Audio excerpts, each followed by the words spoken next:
नव्या एक्झिट पोलमध्ये महायुतीने जोरदार मुसंडी मारली आहे। ॲक्सिस माय इंडियाच्या पोलनुसार महायुतीला 178 ते 200 जागा मिळण्याचा अंदाज वर्तवण्यात आलाय। या पोलनुसार महायुती सहज बहुमताचा आकडा पार करेल असा अंदाज आहे।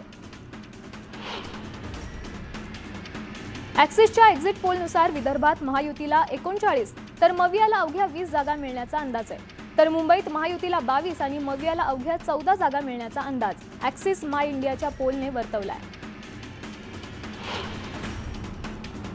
ॲक्सिसच्या पोलनुसार ओबीसी आणि मराठ्यांनी महायुतीलाच पसंती दिल्याचं दिसून येत आहे। 64% ओबीसी आणि 48% मराठ्यांची मतं ही महायुतीच्या पारड्यात, तर 79% मुस्लिम मतं ही मवियाला मिळाल्याचा अंदाज या पोलने वर्तवलाय।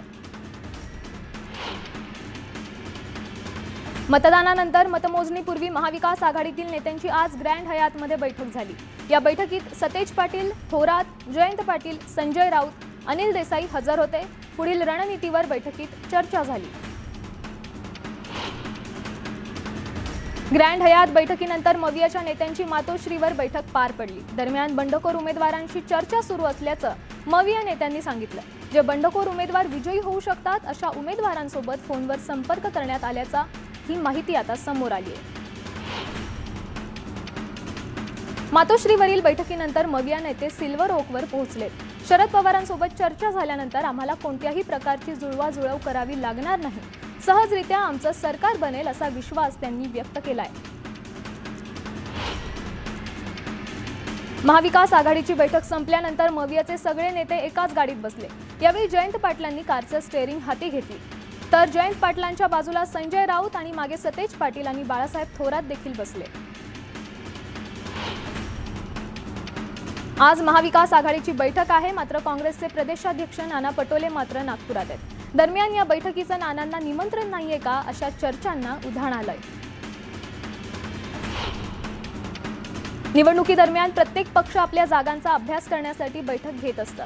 त्यामुळे मवियाच्या आजच्या बैठकीतही कोणाला किती जागा मिळतील किंवा विरोधी पक्षनेता कोण असेल हे ठरवणार असतील असं म्हणत प्रवीण दरेकरांनी टोला लगावलाय। नारायण राणे यांनी वर्षा निवासस्थानी जाऊन मुख्यमंत्री एकनाथ शिंदे यांची भेट घेतली आहे। विधानसभा निवडणुकीच्या पार्श्वभूमीवर या भेटीला महत्त्व आहे। एकनाथ शिंदेच पुन्हा मुख्यमंत्री व्हावेत असं शंभूराज देसाई म्हणाले। महायुतीतील सर्व नेत्यांमध्ये समन्वय असून मुख्यमंत्री पदाबाबत ते निर्णय घेतील, मात्र शिंदेच मुख्यमंत्री व्हावेत ही शिवसेनेची भूमिका असल्याचं त्यांनी स्पष्ट केलंय। पुण्याच्या मार्केट यार्ड भागात निकालाच्या आधीच अजित पवारांचे बॅनर्स झळकले। या बॅनरवर अजित पवारांचा मुख्यमंत्री असा उल्लेख करण्यात आलाय। तसंच विकासाचा वादा अजितदादा असाही आशय या बॅनरवर लिहिण्यात आलाय। येत्या 25 नोव्हेंबरला अजित पवार मुख्यमंत्री पदाची शपथ घेतील असा विश्वास राष्ट्रवादीचे आमदार अमोल मिटकरी यांनी व्यक्त केलाय। कोणालाही स्पष्ट बहुमत मिळणार नसून अजित पवार किंगमेकर असल्याचं ते म्हणाले। राज्यात महाविकास आघाडीचं सरकार येणार आणि काँग्रेसचा मुख्यमंत्री होणार असा दावा प्रदेशाध्यक्ष नाना पटोले यांनी केलाय। त्यानंतर सीएम पदावरून मवियाला कलगीतुरा रंगलाय। नाना पटोलेंचं विधान आम्हाला मान्य नसल्याचं प्रत्युत्तर संजय राऊतांनी दिलंय। जर काँग्रेस हायकमांडने नाना पटोलेंना मुख्यमंत्री पदासाठी सांगितलं असेल तर राहुल गांधी, प्रियंका गांधी यांनी तशी अधिकृत घोषणा करावी असंही संजय राऊत म्हणाले। मुख्यमंत्री पदाच्या दाव्यानंतर वाद वाढण्याची शक्यता लक्षात घेत नाना पटोले बॅकफूटवर आले। संजय राऊतांच्या वक्तव्यानंतर पटोलेंनी स्पष्टीकरण दिलं। मुख्यमंत्री पदाबाबत कोणतीही चर्चा झाली नाही, या संदर्भात तिन्ही पक्ष एकत्र बसून निर्णय घेतील असं नाना पटोले म्हणाले। महाविकास आघाडीला राज्यात 160 ते 165 जागा मिळतील असा विश्वास खासदार संजय राऊत यांनी व्यक्त केलाय। तर मवियाचा मुख्यमंत्री कोण असेल हे 23 तारखेला सांगणार असं वक्तव्यही त्यांनी केलंय। महायुतीचं सरकार येतंय हे राऊतांना कसं पटेल म्हणून त्यांनी 48 तासात मी येतोय म्हणून लीलावतीमध्ये बेड बुक केला असेल असं म्हणत निलेश राणेंनी संजय राऊतांवर खोचक निशाणा साधलाय। महायुतीचं सरकार येणार आणि मुख्यमंत्रीपदी एकनाथ शिंदेच राहावेत अशी आमची इच्छा आहे असं वक्तव्य शिरसाट यांनी केलंय। तर मग मतदानाचा वाढलेला टक्का हे भाजप आणि सांघिक प्रयत्नांचं यश आहे आणि त्याचा फायदा नक्कीच महायुतीला होईल। त्यामुळे यावेळेस कुठेही जाण्याची गरज पडणार नाही असं वक्तव्य संजय शिरसाट यांनी व्यक्त केलंय। छत्रपती संभाजीनगरच्या आंबेडकर नगरमध्ये दलित आणि मुस्लिम वस्तीत अतुल सावेंनी पैसे वाटले तसा गंभीर आरोप खासदार इम्तियाज जलील यांनी केलाय। पैसे घ्या, शाई लावा, पण मतदानाला येऊ नका असं आवाहन केलं जात असल्याचा आरोपही जलील यांनी केला। पत्रकार परिषद घेत इम्तियाज जलील यांनी पैसे वाटप करतानाचे व्हिडिओ दाखवले। उघडपणे पैसे वाटप सुरू होतं। हा व्हिडिओ निवडणूक आयोगाकडे पाठवल्याची माहिती इम्तियाज जलील यांनी दिली।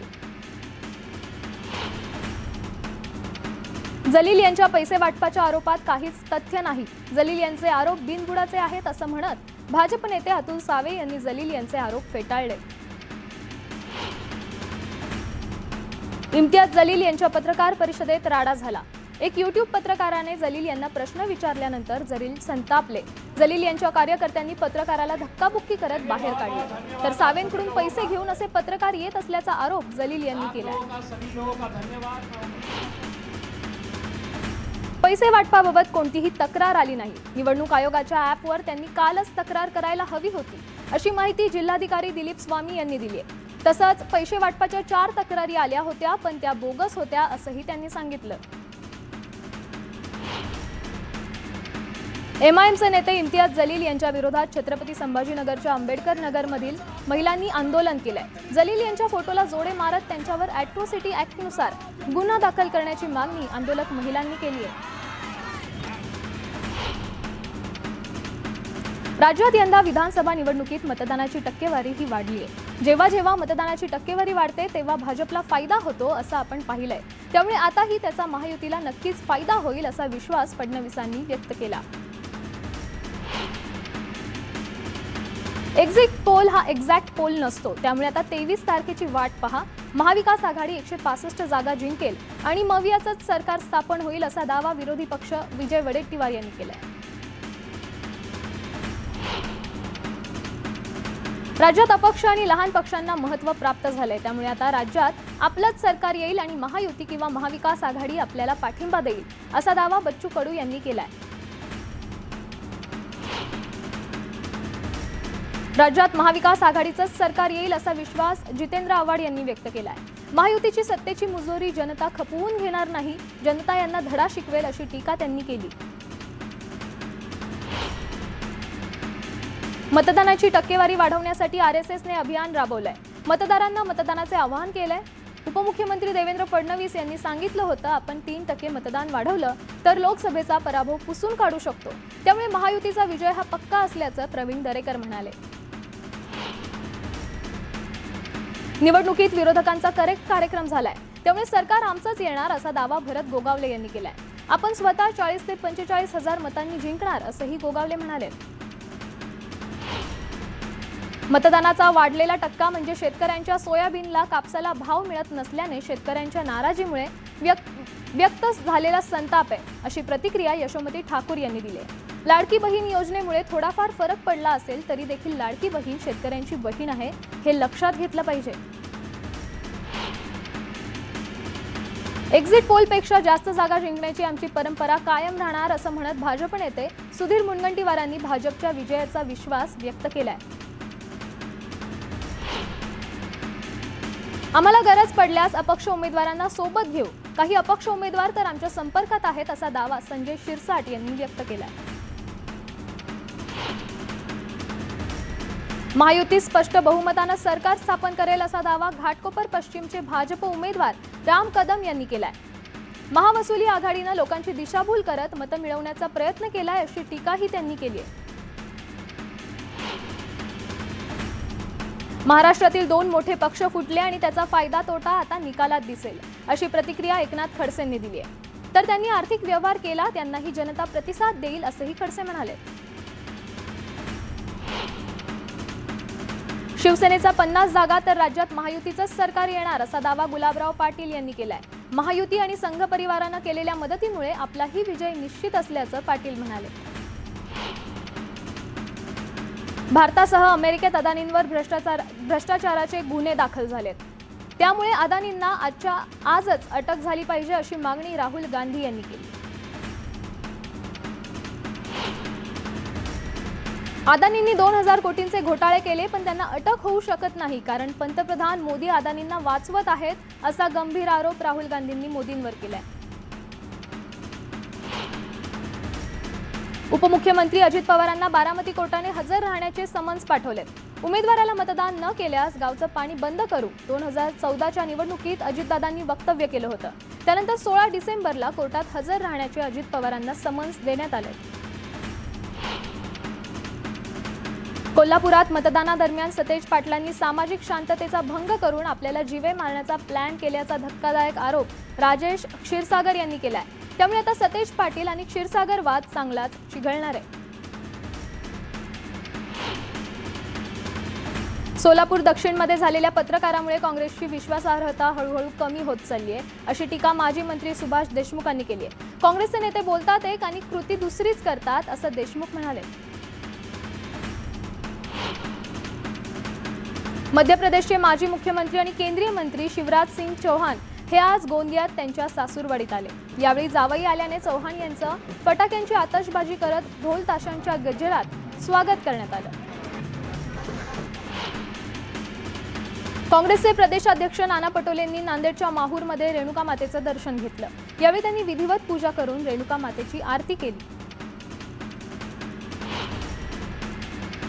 मतदान झाल्यानंतर चिंचवडच्या मेहनगर भागात तडीपार गुंडांकडून कोयता घेऊन दहशत माजवण्याचा प्रयत्न करण्यात आलाय. अण्णा बनसोडे यांच्या विरोधात उभ्या असलेल्या उमेदवाराचा प्रचार केला म्हणून गुंडांनी वस्तीत घुसून प्रचार करणाऱ्यांना शोधण्याचा प्रयत्न केलाय. सोलापूरमध्ये मवियात वादाची ठिणगी पेटली आहे. सोलापूर दक्षिणमध्ये प्रणिती शिंदेंनी अपक्ष उमेदवाराला पाठिंबा दिल्यानंतर ठाकरे गटाकडून निषेध आंदोलन करण्यात आलंय. दरम्यान दक्षिण सोलापूरची जागा देऊन काँग्रेसनं मोठा त्याग केलाय, असं प्रत्युत्तर काँग्रेसने दिलंय. सोलापुरात शिवसेना उपनेते शरद कोळी यांच्या कार्यालयासमोर आंदोलन करणाऱ्या महिलांना पोलिसांनी ताब्यात घेतलं. प्रणिती शिंदेंविरोधात केलेल्या वक्तव्याच्या निषेधार्थ काँग्रेसच्या महिला पदाधिकारी आक्रमक झाल्या होत्या.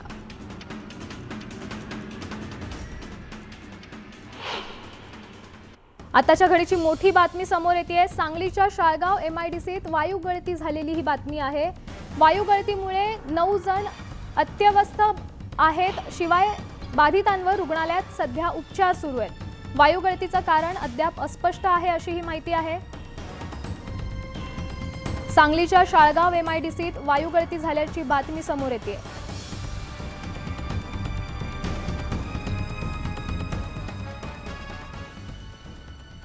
बीडच्या परळी मतदारसंघात शरद पवार गटाचे नेते माधव जाधव यांनी मारहाण करण्यात आली आहे. त्याच्या निषेधार्थ घटनातून गावात कडकडीत बंड पाळत निषेध व्यक्त करण्यात आलाय. मारहाण प्रकरणी आतापर्यंत 40 जणांविरोधात गुन्हा दाखल करण्यात आलाय. बीडच्या परळीमध्ये ॲडव्होकेट माधव जाधव यांच्यावर हल्ला झाला होता. दरम्यान धनंजय मुंडेंच्या सांगण्यावरून हा हल्ला झाल्याचा आरोप जाधव यांनी केलाय. धाराशिवमध्ये प्रहारचे उमेदवार अण्णा दरोडे यांनी चालू डीपीवर चढून शोले स्टाईल आंदोलन केलं. शेतकऱ्यांसाठी महावितरणाने वीज जोडणीचा प्रस्ताव हा मंजूर केला, मात्र अद्याप वीज जोडणी झालीच नाही. तात्काळ डीपी चालू करावा मागणीसाठी दरोडे यांनी आंदोलन केलंय. भिवंडी मतदारसंघातील मवियाचे उमेदवार रईस शेख यांनी मुख्य निवडणूक अधिकाऱ्यांना पत्र लिहून स्ट्रॉंग रूम मधील CCTV अस्थिर असल्याची तक्रार दाखल केली. तात्काळ हस्तक्षेप करून विनाखंड CCTV सुरू ठेवण्याची मागणी त्यांनी केली.